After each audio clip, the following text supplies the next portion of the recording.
안녕하세요. 저 오늘 여러분에게 정말 특별한 이야기를 해주려고 해요. 아이 키우기 정말 힘들지 않나요? 저도 처음엔 몰랐어요.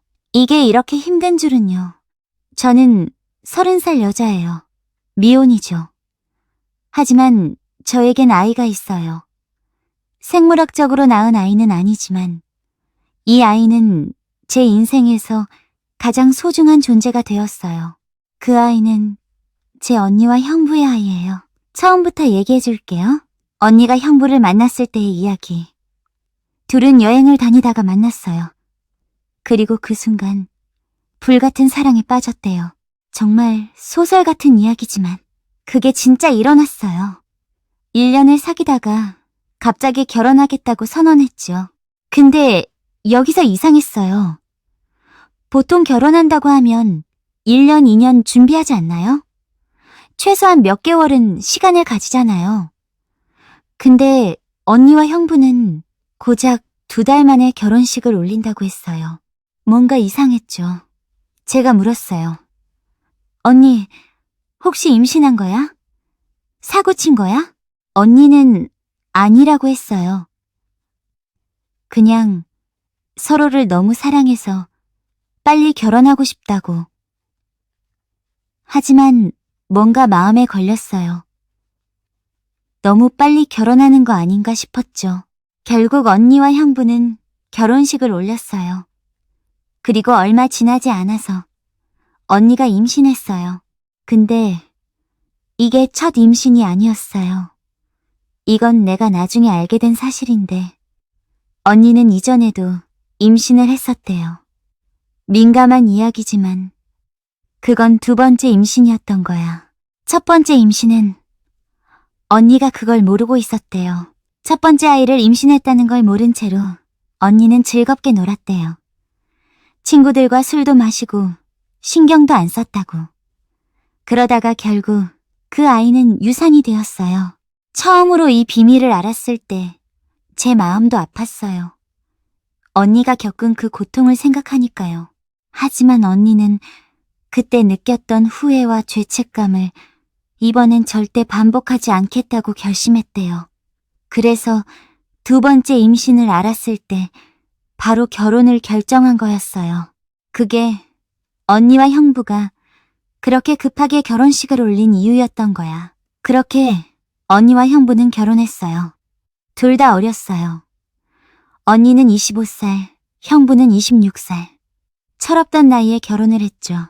언니가 그때 했던 말이 생각나요. 우리 아이 잘 키워야지 다짐이 진지했어요. 그들은 3년을 결혼 생활을 유지했어요. 그런데 갑자기였어요.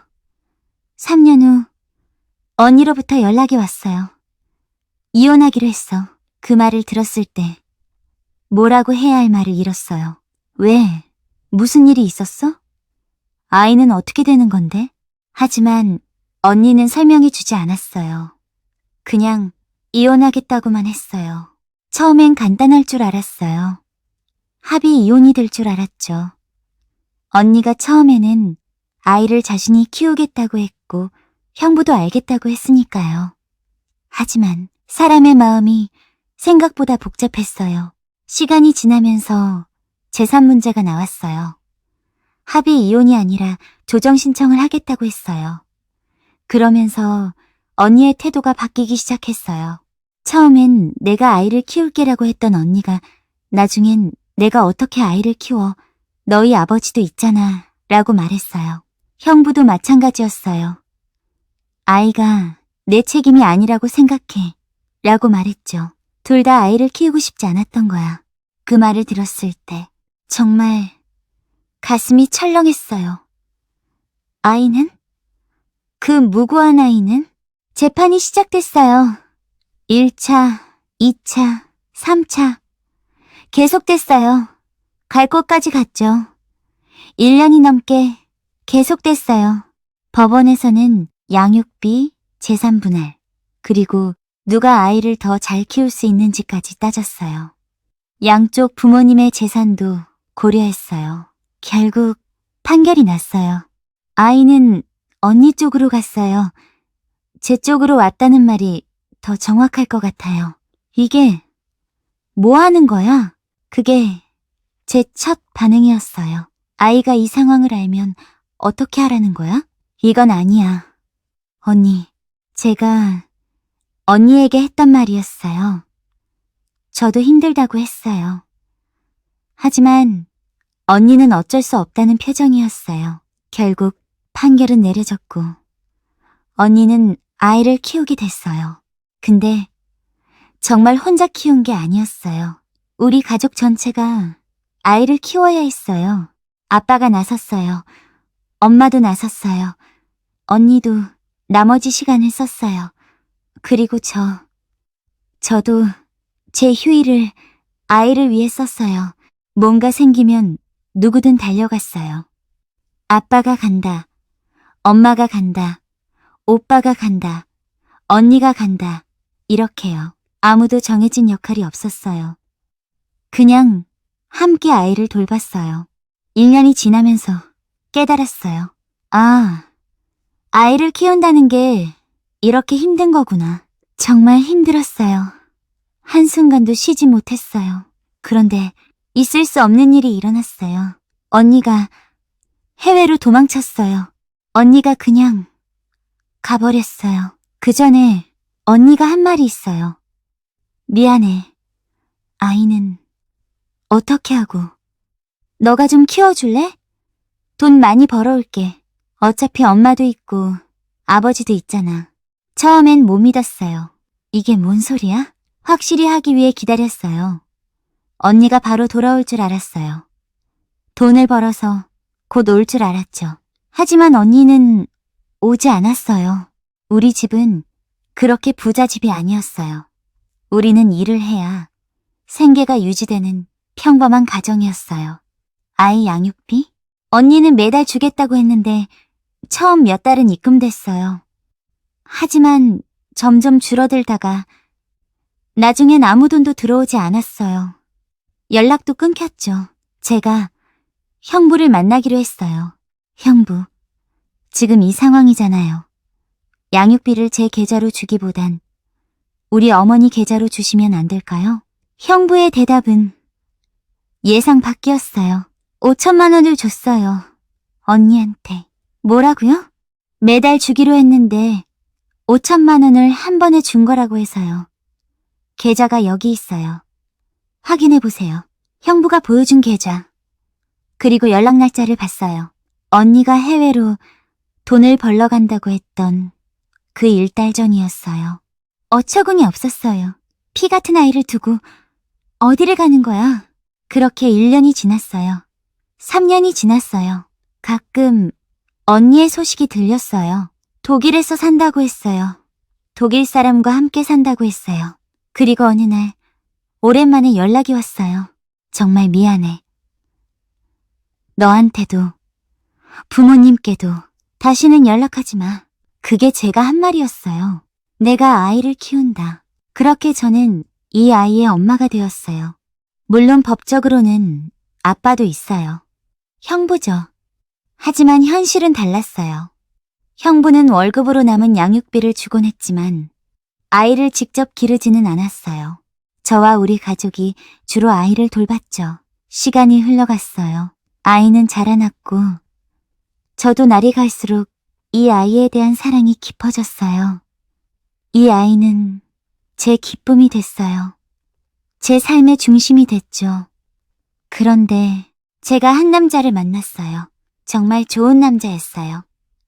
결혼하고 싶을 만큼 좋은 남자였죠. 처음 만났을 때를 생각나요. 우리는 자연스럽게 데이트를 시작했어요. 커피 마시고, 밥 먹고, 영화 보고, 평범하지만 행복한 시간들이었어요. 그런데 한 가지 문제가 있었어요. 바로 이 아이였어요. 제 남자친구가 처음 우리 아이를 만났을 때 아이가 제게 엄마라고 부르는 걸 들었어요. 그때 남자친구의 표정이 굳었어요. 당황했죠. 혹시 아이가? 아니에요. 이건 제 조카인데 지금 제가 키우고 있어요. 그 설명을 들었을 때 남자친구가 한숨을 내쉬는 게 느껴졌어요. 하지만 그 사람은 이해하려고 노력했어요. 처음엔 조심스러웠어요. 아이도, 남자친구도, 저도 모두 어색해했죠. 하지만 시간이 지나면서 사이가 좋아졌어요. 남자친구는 날마다 아이 이야기를 물었어요. 학교는 어떤지, 뭘 좋아하는지, 친구들은 많은지, 저 사람 진짜 좋은 사람이구나. 그렇게 생각하기 시작했어요. 그리고 결혼 제안이 들어왔어요. 결혼해줄래?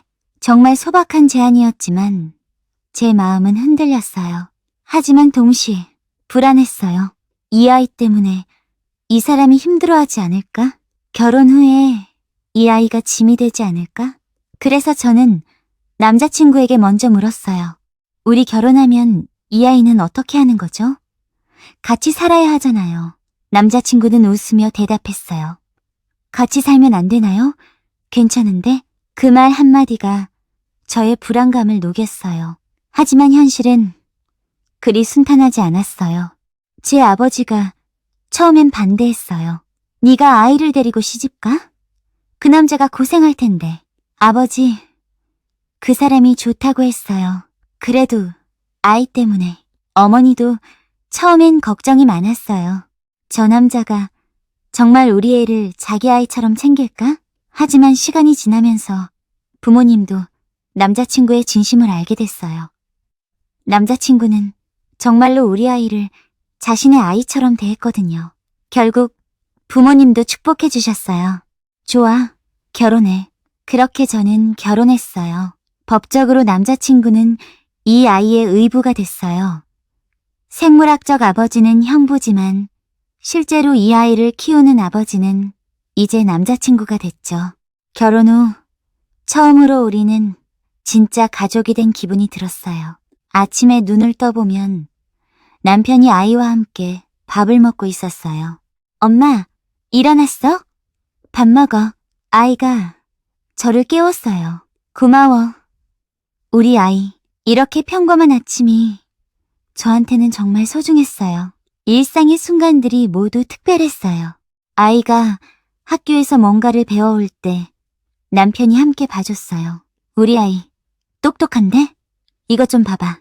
남편은 정말로 관심 가지며 아이를 바라봤어요. 그것만으로도 충분했어요. 밤에 잠자리에 들 때 남편은 아이 옆에 누워 책을 읽어줬어요. 그 다음엔 뭐해? 아이의 목소리가 졸린 톤이 될 때까지. 그런 일상들이 반복되면서 남편과 아이 사이에는 정말 진정한 아버지와 자식의 관계가 생겼어요. 하지만 저는 계속 불안했어요. 남편에게 물어보곤 했어요. 정말로 괜찮아? 아이 때문에 힘든 건 아니야? 물론이지. 저 아이가 내 아이야. 남편은 항상 같은 대답을 했어요. 아이 생일이 되면 남편은 아이가 원하는 걸 챙겨줬어요. 생일 축하해, 우리 아들. 엄마가 행복하다고 했거든. 너도 행복하게 자라야 해. 남편이 아이에게 해준 말이었어요. 아이는 남편을 아빠라고 부르기 시작했어요. 처음엔 어색해했지만 시간이 지나면서 자연스러워졌어요. 이제 아이에게는 두 명의 아빠가 있게 된 거야. 한 명은 생물학적 아버지인 형부, 또 다른 한 명은 실제로 아이를 키우는 저의 남편. 그런데 이상한 점은 아이는 두 명 중 누구를 진짜 아빠라고 생각했느냐는 거예요. 이 아이가 말한 첫 번째 아빠는 제 남편이었어요. 그게 정말 맞는 선택인지 저도 가끔은 의심했어요. 혹시 형부한테 죄책감을 느껴야 하나?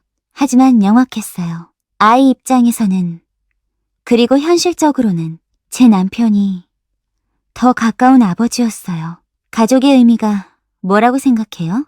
혈연일까요? 아니면 함께하는 시간일까요? 이 경험을 통해 저는 깨달았어요. 가족은 혈연으로 만들어지는 게 아니라 사랑과 책임으로 만들어진다는 걸요. 형부는 법적으로는 이 아이의 아버지예요. 그리고 월급으로 양육비도 줬어요. 그것도 책임이었어요. 하지만 제 남편은 그 이상의 책임을 져요. 매일 함께 밥을 먹고 숙제를 봐주고 학교 운동회에 가고 아이가 아플 때 병원에 데려가고 그런 작은 것들이 모여서 아버지가 되는 거구나.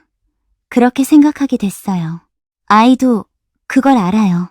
어느 날 아이가 학교에서 가져온 과제가 있었어요. 내 가족에 대해 그려보기. 아이가 그린 그림에는 저와 남편과 아이, 그리고 할아버지, 할머니가 있었어요. 형부는 없었어요. 저는 아이에게 물었어요. 어? 아버지는? 아이가 대답했어요. 저기 있잖아, 아빠. 아이는 제 남편을 가리켰어요. 그 순간 뭔가가 제 가슴 속에서 부러지는 소리가 들렸어요. 형부는 아이의 생물학적 아버지지만 아이가 생각하는 아버지는 제 남편이었어요. 그게 맞는 건지 틀린 건지 저도 모르겠어요. 하지만 현실이었어요. 그리고 그 현실 속에서 아이는 행복해 보였어요. 가족이 될 수 있다는 게 얼마나 큰 축복인지 이제 알았어요. 혈연이 아닌데도 가족이 될 수 있다는 게 사랑이 그것을 가능하게 한다는 걸요. 저는 점점 확신하게 됐어요. 이것이 올바른 선택이었다고. 이 아이를 키우면서 제가 느낀 기쁨과 제 남편이 보여준 헌신적인 사랑과 우리 가족이 함께 만들어낸 추억들, 그 모든 게 말해주고 있었어요. 우리는 진짜 가족이라고. 어느 날 아이가 학교에서 돌아왔어요. 엄마, 아빠, 오늘 뭐 먹어? 그 한 문장 안에 모든 게 담겨 있었어요. 엄마와 아빠라고 부르며 자신이 속한 가족에 대한 신뢰, 그것만으로도 충분했어요. 저는 웃으며 대답했어요. 뭐 먹고 싶어? 엄마가 하는 국, 아빠가 하는 반찬. 아이가 웃으며 말했어요. 좋아. 그럼 우리 함께 만들어보자. 그렇게 우리는 함께 밥을 지었어요. 제 남편, 저, 그리고 우리 아이. 완벽하지는 않은 가족이지만 진심이 담긴 가족. 때론 생물학적으로 맺어진 관계보다 선택으로 맺어진 관계가 더 강할 수 있다는 걸 이제 알아요. 아이가 건강하게 자라는 것, 그것이 제가 원하는 전부였어요. 그리고 그 아이가 아빠라고 부를 때 그 아빠가 정말로 그 아이를 사랑하고 있다는 걸 보면서 저는 이 모든 게 정말 다행이라고 생각했어요. 정말 그렇게 생각했어요. 끝! 이막 어느 날 아침 저는 한 가지 깨달음을 얻었어요. 그건 아이가 자라면서 점점 명확해졌어요. 우리 가족의 일상이 담긴 영상들을 보면서 저는 한 가지를 자문했어요. 진정한 아버지는 누구일까? 형부는 아이를 낳은 남자예요. 그건 부정할 수 없어요. 하지만 형부는 아이를 키우지 않았어요. 아니, 키울 수 없었어요. 형부와 언니가 이혼하면서 형부는 아이와 멀어졌죠. 형부는 매달 정해진 양육비를 보냈어요. 그것도 책임이었어요. 그 책임을 져주셨어요. 하지만 그것만으로는 부족했어요. 아이는 아버지가 필요했어요. 그냥 양육비를 주는 사람이 아니라 함께 있어줄 수 있는 아버지 말이에요. 그리고 그 자리를 채운 사람이 제 남편이었어요. 시간이 흘러갈수록 그 차이가 명확해졌어요. 학부모 면담이 있었어요. 저와 제 남편이 함께 학교에 갔어요. 선생님이 물었어요. 아버지 성함이. 남편이 대답했어요. 저예요. 이름입니다. 선생님은 저를 봤어요. 어? 아이와 성이. 네, 저희가 재혼해서요. 저는 설명했어요. 남편이 내 손을 잡았어요. 이 아이는 이제 제 아이예요. 그 말을 듣는 순간 제 눈에 눈물이 맺혔어요. 진짜 그랬어요. 이 아이는 이제 우리 남편의 아이였어요. 법적으로도 감정적으로도 몇 년이 더 지났어요. 아이는 중학생이 됐어요. 학교에서 가족에 대한 과제가 또 나왔어요. 이번엔 나의 아버지라는 주제였어요. 아이가 써온 글을 읽었을 때 저는 눈물을 흘렸어요. 나의 아버지는 나를 낳은 아버지도 있고 나를 키운 아버지도 있다. 하지만 진정한 아버지는 엄마와 함께 나를 사랑하고 매일 내 옆에 있어주는 아버지다. 우리 아빠가 나에게 해준 모든 것을 생각하면 아빠가 내 진정한 아버지라는 생각이 들었다. 아빠, 고맙고 사랑해. 그 글을 읽고 저는 대성통곡했어요. 남편도 눈물을 흘렸어요. 우리 아이, 이렇게 생각했구나. 그 순간 저와 남편이 이 아이를 위해 한 모든 선택과 노력이 보상받는 느낌이 들었어요. 하지만 동시에 형부에 대한 미안함도 들었어요. 형부는 나쁜 사람이 아니었어요. 그저 상황에 휘말린 사람일 뿐이었어요. 1년, 2년, 3년. 시간이 지나면서 형부와의 연락은 점점 줄어들었어요. 몇 년을 안 본 형부는 이제 아이가 자신을 기억하고 있는지조차 모르는 것 같았어요. 아이도 형부를 물었던 적이 있었어요. 엄마, 나 아버지가 둘이 있다고 했잖아. 다른 아버지는? 제가 설명했어요. 그분은 멀리 가신 분이야. 하지만 너를 사랑해. 아이는 고개를 끄덕였어요. 아, 그런 사람이 있네. 근데 난 우리 아빠가 아버지야. 그런 대답을 받으면서 저는 또 무언가가 끊어지는 듯한 느낌을 받곤 했어요. 미안함과 감사함이 동시에 밀려왔어요. 미안함은 형부를 향해서, 감사함은 남편을 향해서. 이제 10년이 넘게 흘렀어요. 아이는 고등학생이 됐어요. 이제 이 아이는 충분히 상황을 이해할 나이가 되었어요. 저는 한번 아이와 제대로 대화를 나누기로 했어요. 우리 아이, 앉아봐. 엄마가 얘기가 있어. 아이가 앉았어요. 너는 기억하니? 아버지가 2명이라는 거? 네, 엄마. 어릴 때 들었어요. 그래. 너의 생물학적 아버지는 형부야. 하지만 너를 키운 아버지는 우리 아빠야. 이 둘이 다르다는 거 알겠지? 아이가 고개를 끄덕였어요. 엄마, 나 생각엔 아이가 조심스레 말을 꺼냈어요. 사람한테 아버지가 되는데 가장 중요한 건 혈연이 아니라 사랑하는 마음인 것 같아. 그 말을 들었을 때 저는 정말 자랑스러웠어요. 이 아이가 깨달은 것들이 너무 소중했어요. 그래, 너 정말 똑똑해. 저는 아이를 안아줬어요. 그런데 우리 아빠한테 감사해야 해. 정말 많이. 알아, 엄마. 나 알아. 아이가 대답했어요. 아빠가 없었으면 나 어떻게 됐을까? 아무도 날 거두지 않았을 수도 있어. 아이는 자신의 상황을 분명히 인식하고 있었어요. 그것이 어떤 의미인지도 알고 있었어요. 시간이 더 지났어요.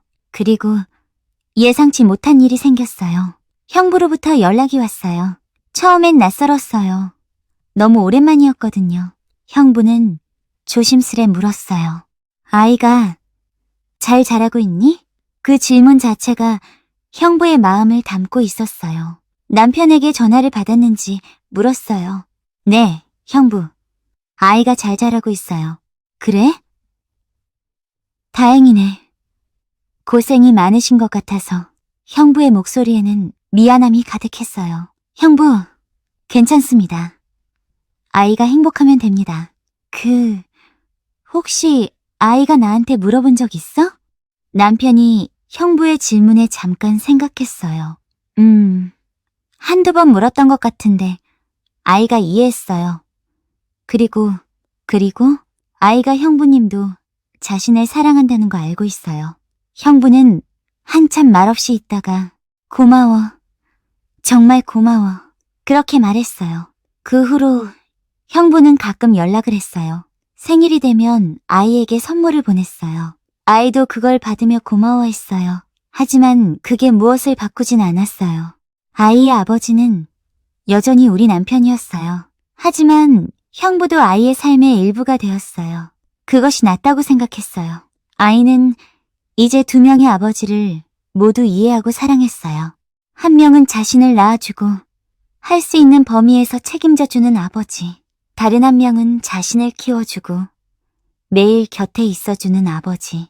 둘 다 자신의 아버지였어요. 어느 날 저는 남편에게 물었어요.